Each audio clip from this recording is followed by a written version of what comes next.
નમસ્કાર મિત્રો, જય શ્રી કૃષ્ણ, હર હર મહાદેવ। ફરીથી સ્વાગત છે તમારું એક નવા વિડીયોમાં। મિત્રો, અક્ષય તૃતીયા એટલે કે અખાત્રીજના દિવસે એક હળદરનો દીવો આ જગ્યાએ પ્રગટાવી દેશો તો જીવનમાંથી પહાડ જેવું દુઃખ પણ ટળી જશે। એક દીવાનો આ નાનકડો ઉપાય કરવાથી તમારી દરેક મનોકામના પૂરી થશે, તમામ દોષોથી મુક્તિ મળશે અને એટલું ધન આવશે કે સંભાળી નહીં શકો। માતા લક્ષ્મીજી અને ભગવાન વિષ્ણુના આશીર્વાદથી આખું વર્ષ ધનની વર્ષા થતી રહેશે। મિત્રો, તમે બધા જાણો છો કે 30 એપ્રિલ એટલે કે આજના દિવસે અક્ષય તૃતીયા આવી છે। મિત્રો, આ એક એવી વિશેષ તિથિ છે જે વૈશાખ મહિનામાં આવનારી સૌથી મોટી તિથિ કહેવાય છે અને આ વખતે આ અખાત્રીજનું મહત્વ ખૂબ જ વધારે છે કારણ કે તે બુધવારના દિવસે આવી છે।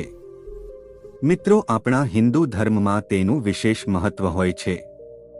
મિત્રો, વૈશાખ મહિનાની અક્ષય તૃતીયા બુધવારના દિવસે આવે તો માત્ર એક હળદરવાળા દીવાનો આ ઉપાય અવશ્ય કરવો જોઈએ કારણ કે આ બંને તિથિઓનો સંયોગ અમુક જ વખત આવતો હોય છે। મિત્રો, આ ઉપાય એટલો ખાસ છે, જો તમે તેને યોગ્ય મુહૂર્ત પર યોગ્ય રીતે કરી દેશો તો ભગવાન મહાદેવના આશીર્વાદથી તમારા જીવનમાંથી મોટામાં મોટું દુઃખ હશે તો તેમાંથી મુક્તિ મળી જશે। તમારી કોઈ પણ મનોકામના હશે તો તે પણ પૂરી થશે। જેમ કે તમે નોકરીની તૈયારી કરી રહ્યા છો તો તમને નોકરી મળી જશે। તમારો બંધ પડેલો વ્યાપાર ફરીથી ચાલવા લાગશે। જો તમારા ઘરમાં લાંબા સમયથી કોઈ બીમારી ચાલી રહી હશે તો તે બીમારીથી પણ તમને મુક્તિ મળી જશે। તમારા જીવનમાં ધનનું આગમન શરૂ થઈ જશે। પછી મિત્રો, તમારે કોઈ પણ પ્રકારની પરેશાનીનો સામનો નહીં કરવો પડે। તેથી મિત્રો, 30 એપ્રિલ બુધવાર અક્ષય તૃતીયાના દિવસે આ દીવાનો ઉપાય તમારે જરૂર કરી લેવો જોઈએ। ભલે તમે આખું વર્ષ આ ઉપાય ના કર્યો હોય, પરંતુ વૈશાખ મહિનામાં આવનાર અખાત્રીજના દિવસે આ ઉપાયને અવશ્ય કરી લેવો જોઈએ। આ ઉપાય કરવાથી એવું ફળ મળશે જેની તમે ક્યારેય કલ્પના નહીં કરી હોય। તો મિત્રો, આ વિડીયોને અંત સુધી જોતા રહેજો કારણ કે આજની વિડીયોમાં તમને ખૂબ જ ઉપયોગી અને મહત્વપૂર્ણ જાણકારી મળવાની છે। તો આજની વિડીયોને લાઈક કરી વધુમાં વધુ શેર કરી દેજો અને કોમેન્ટ બોક્સમાં સાચી શ્રદ્ધાથી જય માં લક્ષ્મી જરૂર લખી દેજો। મિત્રો, ચાલો હવે આ ઉપાય વિશે વિસ્તારપૂર્વક જાણીએ। આ વિડીયોને જોયા બાદ આ ઉપાયને સમજવા માટે તમારે બીજો કોઈ વિડીયો જોવાની જરૂર નહીં પડે। મિત્રો, આ ઉપાયને તમારે કેવી રીતે કરવાનો છે, ક્યારે કરવાનો છે અને ક્યાં કરવાનો છે, આ ઉપાયને કરતા સમયે તમારે કઈ કઈ ભૂલો નથી કરવાની અને તમારે કઈ બાબતોનું ધ્યાન રાખવાનું છે, આ તમામ જાણકારી અમે તમને આગળ વિડીયોમાં આપીશું। મિત્રો, 30 એપ્રિલ એટલે કે આજનો દિવસ અક્ષય તૃતીયાનો દિવસ એટલો ખાસ છે, એટલો મહત્વપૂર્ણ છે કે ક્યારેક મોટી મોટી પૂજા પાઠ અનુષ્ઠાન કરવાથી જે મનોકામના પૂર્ણ નથી થતી તે 30 એપ્રિલ બુધવારના દિવસે એક નાનકડો ઉપાય કરવાથી તમારી દરેક મનોકામના પૂર્ણ થઈ જાય છે। મિત્રો, ચાલો હવે આ ઉપાય કેવી રીતે કરવાનો છે તેના વિશે વાત કરીએ। સૌથી પહેલા તમારા મનમાં પ્રશ્ન થતો હશે કે આ ઉપાય અખાત્રીજના દિવસે સવારના સમયે કરવાનો કે સાંજના સમયે। તો મિત્રો, આ ઉપાયને તમે સવારના સમયે પણ કરી શકો છો અને સાંજના સમયે પણ કરી શકો છો અને આ ઉપાય તમે સાંજના સમયે કરો તો તે ખૂબ જ સારું રહે છે કારણ કે 30 એપ્રિલ બુધવાર અક્ષય તૃતીયાનો દિવસ છે। આ દિવસે પ્રદોષ કાળના સમયનું ખૂબ જ મહત્વ હોય છે। મિત્રો, વૈશાખ માસના દિવસોમાં વિશેષ કરીને ભગવાન શિવ, માતા પાર્વતી અને વિષ્ણુ ભગવાનની પૂજા કરવામાં આવે છે। સાથે જ અક્ષય તૃતીયા પણ આવી ગઈ છે તો એવું સમજી લેજો કે તમારા જીવનમાં ધન પણ આવશે અને સુખ પણ આવશે, સાથે જ તમારા જીવનના તમામ સંકટો ભગવાન શિવજીની કૃપાથી દૂર થશે। તો ચાલો સૌથી પહેલા વાત કરી લઈએ સૌથી પહેલા ઉપાય વિશે જે અક્ષય તૃતીયા વાળા દિવસે તમારે વિશેષ કરીને કરવાનો છે। આ ઉપાય કરવાથી તમારી કોઈ પણ ઈચ્છા હોય જે વર્ષોથી અધૂરી હોય તો તે પણ પૂરી થઈ શકે છે। મિત્રો, જેમ કે તમે બધા જાણો છો કે ભગવાન શ્રી હરિ વિષ્ણુને તુલસી દળ ખૂબ જ પ્રિય છે. તુલસી વિના ભગવાન શ્રી હરિ વિષ્ણુ અધૂરા છે અને તુલસીના પાન વિના શ્રી હરિ વિષ્ણુ ભગવાન ક્યારેય ભોગ ગ્રહણ કરતા નથી. અને જો તમે ભગવાન વિષ્ણુને પ્રસન્ન કરી લો તો તમારી કોઈ પણ મનોકામના પૂરી થઈ શકે છે. કારણ કે શ્રી હરિ વિષ્ણુ ભગવાન પ્રસન્ન થાય તો તમારી કોઈ પણ ઈચ્છા હોય, મનોકામના હોય તો તે ક્યારેય અધૂરી રહેતી નથી. તો મિત્રો, આ ઉપાય કરવા માટે સૌથી પહેલા તમારે 5 તુલસીના પાન લેવાના છે અને આ 5 તુલસીના પાન ભગવાન શ્રી વિષ્ણુને અર્પિત કરવાના છે. સાથે જ એક શુદ્ધ દેશી ઘીનો દીવો ગોળ વાટનો તમારે પ્રગટાવવાનો છે અને ઓમ નમો ભગવતે વાસુદેવાય નમઃ આ મંત્રનો 11 વખત જાપ કરવાનો છે. પછી 2 હાથ જોડીને ભગવાન શ્રી હરિ વિષ્ણુ સમક્ષ તમારી ઈચ્છા અને તમારી મનોકામના કહી દેવાની છે. આ રીતે જો તમે સાચી શ્રદ્ધા અને પૂરા ભાવથી પ્રાર્થના કરશો તો તમારી જે પણ મનોકામના હશે, તમારા જીવનમાં જે પણ કષ્ટ અથવા મુશ્કેલીઓ હશે તો તે તમામ દૂર થઈ જશે. તમારી આર્થિક સમસ્યા પણ સુધારવા લાગશે. તમારા ઘરમાં લાંબા સમયથી કોઈ બીમારી ચાલી રહી હશે તો તે પણ દૂર થઈ જશે.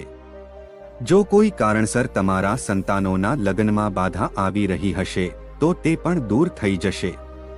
કારણ કે અક્ષય તૃતીયાનો દિવસ એટલો ખાસ અને એટલો વિશેષ છે કે આ દિવસે જો તમે ભગવાન શ્રી હરિ વિષ્ણુને સાચા ભાવથી પ્રાર્થના કરશો તો તમારી દરેક મનોકામના અવશ્ય પૂરી થશે. ચાલો મિત્રો, હવે વાત કરીએ બીજા ઉપાય વિશે. જો તમારા જીવનમાં ખૂબ જ આર્થિક સંકટ આવી રહ્યા છે, ધનની સમસ્યા લગાતાર જીવનમાં બનેલી છે, એક રૂપિયો કમાવા માટે તમારે ખૂબ જ વધારે મહેનત કરવી પડે છે, તો આજે રાત્રે સૂઈ જતા પહેલા તમારે આ એક ચમત્કારી દીવાનો ઉપાય અવશ્ય કરી લેવો જોઈએ. મિત્રો, દીવો આપણા ઘરમાંથી તમામ નકારાત્મક શક્તિઓને બહાર કરે છે. આ ઉપાય તમને વર્ષમાં માત્ર એક જ વાર કરવાનો મોકો મળે છે. આ ઉપાય કરવા માટે તમારે તુલસીના છોડની જે સુકાયેલી લાકડીઓ હોય છે તેને લઈ લેવાની છે. જો તમારી પાસે પહેલેથી જ તુલસીની લાકડીઓ હોય તો તમે તેને પણ લઈ શકો છો અને તમે ઈચ્છો તો આજે જ સુકાયેલા તુલસીના છોડની થોડી લાકડીઓ લઈ શકો છો.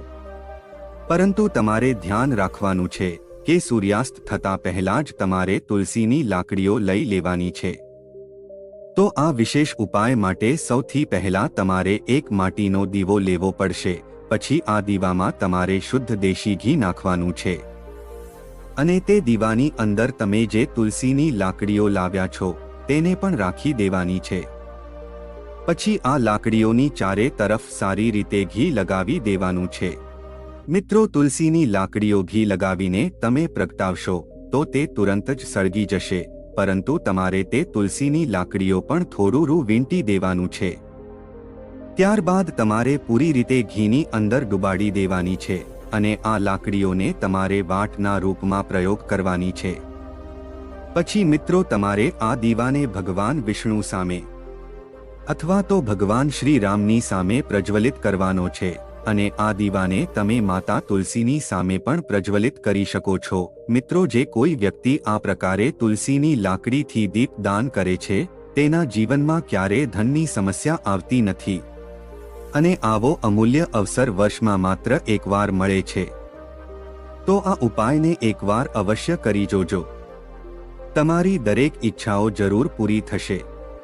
ચાલો હવે બીજા એક વિશેષ ઉપાય વિશે વાત કરીએ, જે ઉપાયને તમારે રાત્રે સૂઈ જતા પહેલા કરવાનો છે. તુલસીના ગમલામાં તમારે એવી કઈ વસ્તુ નાખવાની છે જે ઉપાયને કરવાથી તમે તમારા જીવન મહાધનવાન બની જશો. એટલું ધન તમને મળશે કે ક્યારેય જીવનમાં ધનની કમી નહીં આવે. જે લોકોના ઘરમાં સતત ધનની કમી હોય, પૈસા આવે છે પણ ટકતા જ નથી, તેમણે વિશેષ કરીને આ ઉપાય અક્ષય તૃતીયાના દિવસે જરૂર કરી લેવો જોઈએ. મિત્રો, આપણે પહેલા વાત કરીએ કે ભગવાન શ્રી હરિ વિષ્ણુની પૂજા અને તેમનો ભોગ તુલસી વિના અધૂરો છે અને તુલસી જે છે તે પણ ભગવાન શ્રી હરિ વિષ્ણુ વિના અધૂરા છે. તો જ્યારે પણ તમે તુલસીનો કોઈ ઉપાય કરો છો તો તમે સીધા જ શ્રી હરિ વિષ્ણુને પ્રસન્ન કરી લો છો। તો મિત્રો, આ ઉપાયને કરવા માટે તમારે પીસેલી હળદર લેવાની છે, કારણ કે હળદરનો સંબંધ શ્રી હરિ વિષ્ણુ સાથે છે। હળદર તમારા ગુરુ ગ્રહથી જોડાયેલી છે અને તમારી કુંડળીમાં ગુરુને મજબૂત કરે છે, સુખ સૌભાગ્યને આકર્ષવાનું કામ કરે છે, ધનને વધારવાનું કામ કરે છે। તો એક ચપટી હળદર તમારે લઈ લેવાની છે। ત્યારબાદ તમારે તે હળદરને તમારા ઘરના આંગણામાં અથવા તો તમારા ઘરે તુલસીનો છોડ હોય ત્યાં તમારે નાખવાની છે અને ઓમ નમો ભગવતે વાસુદેવાય નમઃ આ મંત્રનો જાપ કરતા રહેવાનું છે અને થોડી થોડી હળદર તુલસીના છોડ પર નાખતા જવાનું છે।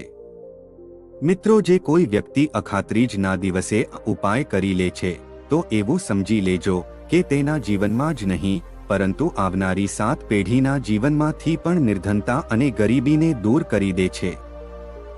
કારણ કે હળદર જે હોય છે તે એટલી ઉત્તમ હોય છે કે રાતોરાત તમારા જીવનમાં ચમત્કાર કરી શકે છે। તમે જોયું હશે કે કોઈ પણ લગ્ન હોય, વિવાહ હોય, કોઈ પણ શુભ કામ હોય તો એમાં આપણે હળદરનો ઉપયોગ જરૂર કરીએ છીએ। હળદર તમારા ગુરુ ગ્રહને મજબૂત કરે છે। મિત્રો, તુલસીના છોડમાં એક ચપટી હળદર નાખવાનો આ ઉપાય ખૂબ જ ઉત્તમ ઉપાય છે। આ ઉપાયને તમે અવશ્ય કરી લેજો। અને અક્ષય તૃતીયાનો દિવસ વર્ષનો સૌથી મોટો દિવસ છે, તો આ ઉપાયને કરવાથી શ્રી હરિ વિષ્ણુ અને ભગવાન મહાદેવ તમારાથી પ્રસન્ન થશે અને એટલા પ્રસન્ન થશે કે તમારા જીવનમાંથી ગરીબી અને નિર્ધનતાને હંમેશા માટે દૂર કરી દેશે। ચાલો મિત્રો, હવે એક બીજા ખાસ અને વિશેષ ઉપાય વિશે વાત કરીએ। મિત્રો, અક્ષય તૃતીયાના દિવસે તમારે એક ચપટી હળદર લઈ લેવાની છે અને તે હળદરથી તમારા ઘરમાં સ્વસ્તિક બનાવવાનો છે। આ સ્વસ્તિક તમે તમારા ઘરની તિજોરી કે જ્યાં તમે પૈસા રાખો છો અથવા તો તમે જે જગ્યાએ ધન રાખતા હોય તે જગ્યાએ એક સ્વસ્તિક બનાવવાનો છે અને બીજો એક સ્વસ્તિક તમારા ઘરના મંદિરમાં અને એક સ્વસ્તિક ઘરના મુખ્ય દ્વાર પર બહારની તરફ બનાવી દેવાનો છે।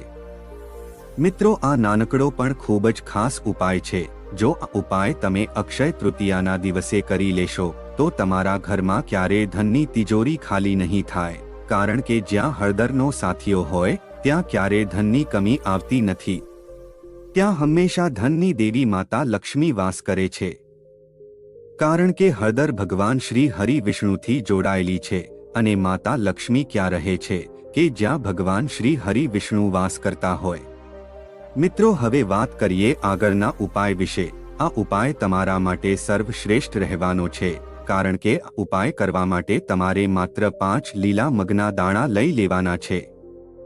પરંતુ ધ્યાન રાખો કે આ મગના દાણા આખા હોવા જોઈએ, એટલે કે ખંડિત થયેલા ના હોવા જોઈએ। પછી તમારે તમારા ઘરમાંથી એક તાંબાના વાસણની અંદર ઘરમાંથી શુદ્ધ પાણી લઈ લેવાનું છે। પછી મિત્રો, આ સામગ્રીને લઈને તમારે સીધું પહોંચી જવાનું છે ભગવાન શિવના મંદિરમાં। મિત્રો, આ ઉપાય તમે સવારના સમય પણ કરી શકો છો અને સાંજના સમયે પણ કરી શકો છો। તો મિત્રો, ભગવાન શિવના મંદિરમાં પહોંચીને સૌથી પહેલા તમારે 5 પગના દાણામાંથી એક મગનો દાણો શિવલિંગની સામે જે નંદી મહારાજ હોય છે તેમના પગ પાસે મૂકી દેવાનો છે અને ઓમ નમઃ શિવાય મંત્રનો જાપ કરી લેવાનો છે। ત્યારબાદ તમારે બીજો મગનો દાણો શિવલિંગ પર ભગવાન ગણેશનું સ્થાન હોય છે ત્યાં તમારે રાખી દેવાનો છે। પછી તમારે ઓમ નમઃ શિવાય મંત્રનો જાપ કરવાનો છે। ત્રીજો મગનો દાણો ભગવાન શિવની સૌથી પ્રિય પુત્રી માતા અશોક સુંદરીના સ્થાન પર સમર્પિત કરી દેવાનો છે। શિવલિંગની જે જલાધારી હોય છે, જ્યાંથી જળ વહેતું આવે છે, તે જલાધારીની વચમાં તમારે તે ત્રીજો લીલો મગનો દાણો સમર્પિત કરી દેવાનો છે। પછી તમારે ઓમ નમઃ શિવાય મંત્રનો જાપ કરી લેવાનો છે। મિત્રો, ચોથો મગનો દાણો તમારે ભગવાન કાર્તિકેયનું જે સ્થાન હોય છે ત્યાં રાખી દેવાનો છે અને ઓમ નમઃ શિવાય મંત્રનો જાપ કરી લેવાનો છે। અને ત્યારબાદ મિત્રો, તમારી પાસે જે પાંચમો અને છેલ્લો મગનો દાણો બચ્યો છે તેને તમારે જળથી ભરેલા પાત્રમાં નાખી દેવાનો છે અને આ મગવાળા પાણીથી ભગવાન શિવના શિવલિંગ પર અભિષેક કરી દેવાનો છે અને ધીમે ધીમે શિવલિંગ પર જળનો અભિષેક કરતા કરતા ઓમ નમઃ શિવાય મંત્રનો જાપ કરતા રહેવાનું છે।